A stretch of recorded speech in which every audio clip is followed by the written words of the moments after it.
Hey, what's up? Andrew Kramer here, and I'm finally getting to this tutorial, and that is the one where our action star gets shot and the blood shoots onto the tree. Now, believe it or not, he didn't really get shot.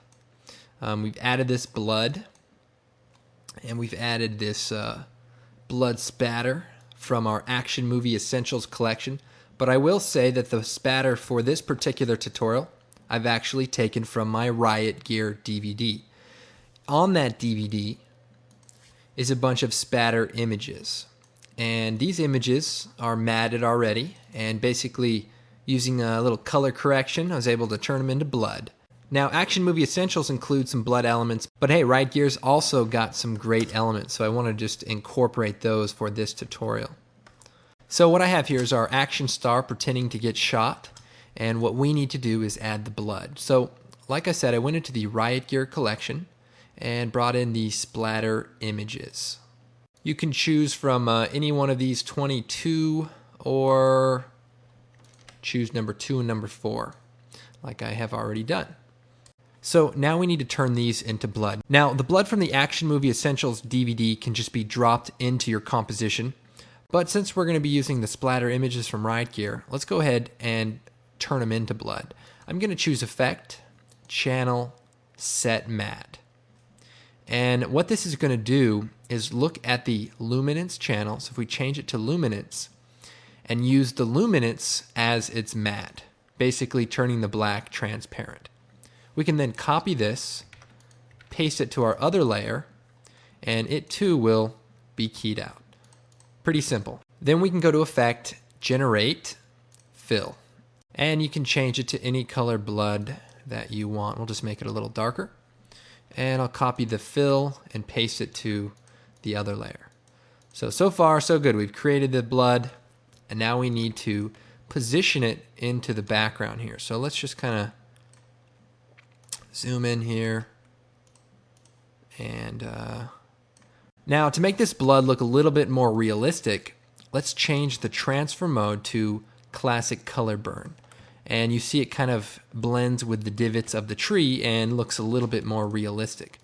Also at this point, you may want to play around with the color to compensate for the fact that it does darken a little bit because of the way the transfer mode blends with the background. But overall, this looks pretty good. And then let's time up the blood, maybe hits. The blood hits about right here, so we'll time these layers up so that nothing, and then the blood spatters. Now, this looks pretty good, but obviously our blood is floating, and also it's on top of our footage. Not quite as good looking as this. So what we need to do is motion track our background layer so that we can link our blood to it. Now, the first thing I want to do is create a new null object. And the null object is going to be the placeholder for our tracking data. So I'm going to double click on our footage, choose Window, Tracker Controls, and get some room here. Then I'm going to choose Track Motion. I'm also going to track the rotation, and it's going to create 2 points. And based on the position of these 2 points, it's going to create a rotation value as well. So what we need to do is position these on 2 points that are going to be easily tracked. For example, this little cut. Now, the good thing about this point is that 1, it's contrasted, 2, our character doesn't cross over it, and 3, it pretty much stays in the frame the entire time. So we'll use it as track point number 1. Then for track point number 2, we'll go and use a couple of these light spots from the background.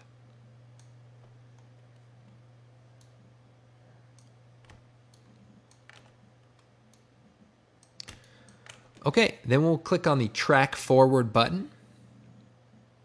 And as you can see, the tracking data has been calculated. Now what I want to do is edit the target so that my motion tracking data applies itself to that null object we created. Then choose OK. Then choose Apply. It's going to ask you to apply the dimensions to X and Y. We'll choose OK. And now back in our composition, you'll see that our null object now has keyframes and is locked to that back layer. So all you need to do now is take our two blood layers, parent them to the null object. Okay, so now that looks pretty good, except for the fact that the blood is still on top.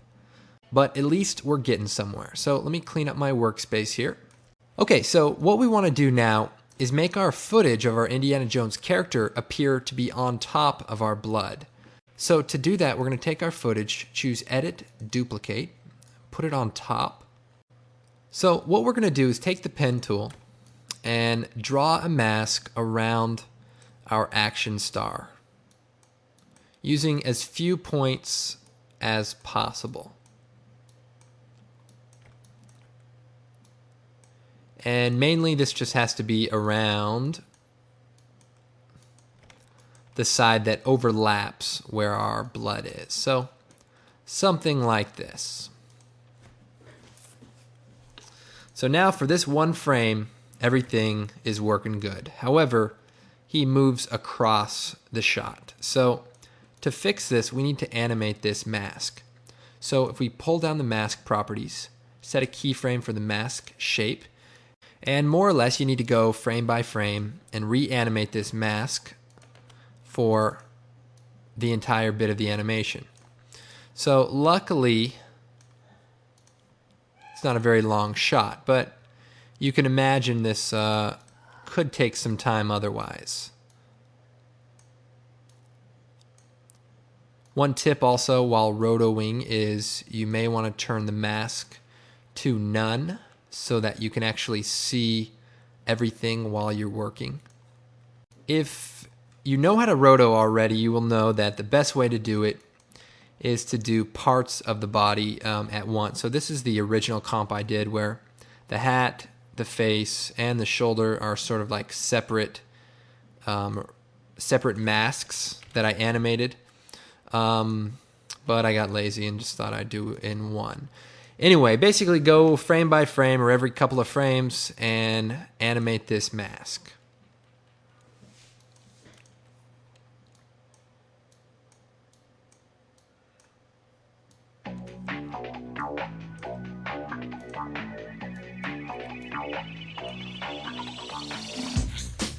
Okay then, once you're done animating the mask, it's pretty good. Then you want to change the mask to add again. So now it's basically taking itself and putting it over top of the entire composition. And now we have something like this. And because he goes over top the blood, our minds automatically perceive that that is in the background. And mission accomplished. Almost. What we want to do is take the mask and feather it a few pixels so that the edge is pretty smooth there. Then in the Action Movie Essentials Blood Burst category, we can take Blood Burst number 8 and drag it out to our comp and just make it look like he gets shot in the shoulder there. Maybe we'll just move these elements over. And likewise, let's color correct this. Color correction, hue and saturation, desaturate it just a little bit and bring the lightness down so it matches our blood. Okay, so that's looking pretty good. Now, another thing to enhance this effect is in the blood. Well, first of all, you can line this blood up now, and because we've set up these masks, you can pretty much move it around to wherever you need. But once it's in place, then what we want to do is animate these blood bursts on. So if we take the first layer, create a circular mask around pretty much the whole, and if you hit M, bring up the mask properties, and we have the expansion here. So what we can do is animate the mask expansion from 0 forward a couple of frames to all the way expanded, so that when the blood hits, it sort of spatters on, and we can feather the edges of this a little bit, maybe make it look like motion blur. Then you can copy the mask, Control C, paste it to the other blood layer, and all the blood spatters on. Just in time, too. Let's go and play this back. Okay, so that looks pretty good, and just time up the animation so that fits your needs, and you're in good shape. Now, if we haven't plugged enough of Video Copilot products, I'm going to plug one more. Create a new adjustment layer. Install your Filmmagic Pro that you bought from videocopilot.net. Grab the Green Easy preset, drop it into the adjustment layer.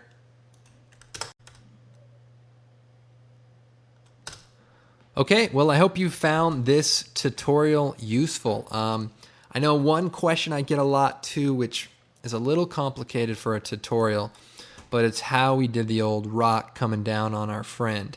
And basically, in 3D Studio Max, I modeled this ball. It was very complicated. It was a, what do they call that? Oh yeah, a sphere with a noise map on it and a nice rock-looking texture. Some good lighting, if I do say so myself. Nice bright one up on top, little ambient coming over here. And using Reactor to simulate the bounce and sort of the roll that happens subsequent. Was able to composite it into the scene here. And I also added just a little shadow and some blood elements from the Action Movie Essentials collection, as well as a ricochet to simulate the dust kind of shooting up. So here's sort of a preliminary composite here. We also added some camera shake, just like you've seen in the earthquake tutorial. And the final composite looks something like this. So we've also tinted the dust to look like dirt. And we've added a nice blood element. Pretty rough. Although I will say that Indiana Jones is a fantastic movie. Harrison Ford is probably my favorite actor. In fact, I just bought a Raiders of the Lost Ark poster off of eBay. It's got George Lucas, Steven Spielberg, Harrison Ford, John Williams. Everyone signed that poster. I think they did. The guy told me they did. And hey, as long as I think they did, that's the only thing that's important. Okay, what was this tutorial about? Oh yeah. I hope you found this tutorial useful. My name's Andrew Kramer, and of course you can visit me at creativecow.net in the After Effects forum, or come visit my website, www.videocopilot.net. We got some tutorials, great products, riot gear, action movie essentials, a bunch of other stuff too. So come check it out.